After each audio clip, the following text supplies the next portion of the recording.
Знаковое событие не только для Якутии, но и для всей угледобывающей отрасли в России. В Нерюнгринском районе начала работать обогатительная фабрика, принадлежащая резиденту ТОР Южная Якутия. Первый концентрат уже получен. Наши коллеги с места событий открытия фабрики.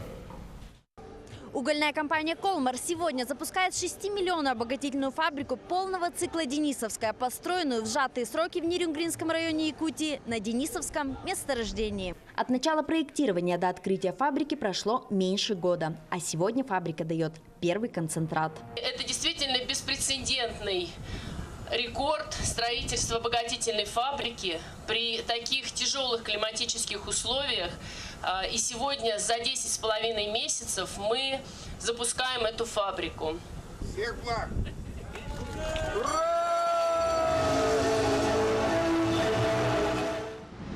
Фабрика «Денисовская» – это яркий пример плодотворного сотрудничества специалистов России и Китая. Совместная работа велась на всех стадиях продвижения проекта.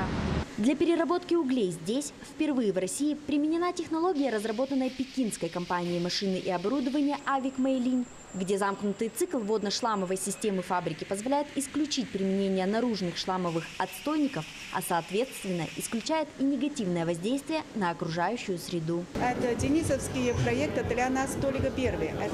Это первый. Мы сейчас уже начали проектировать следующий, Инноклинский второй. И он будет такой же объем, как денисовские фабрика. Реализация стратегии позволит довести общий объем добычи и переработки на всех предприятиях «Колмар» до 20 миллионов тонн, благодаря чему «Колмар» войдет в пятерку крупнейших угольных компаний России к 2021 году. И такому предприятию не обойтись без новых специалистов. Компании нужно людей за ближайшие 3 года порядка 4000 человек. Поэтому мы сегодня политику ведем такую, что привлекаем из ближайших регионов, ну, естественно, из республики. Это основная надежда по привлечению кадров. Людей много с Иркутской области, с Бурятии у нас, с Хабаровского края. Поэтому милости всех просим, никому не отказываем.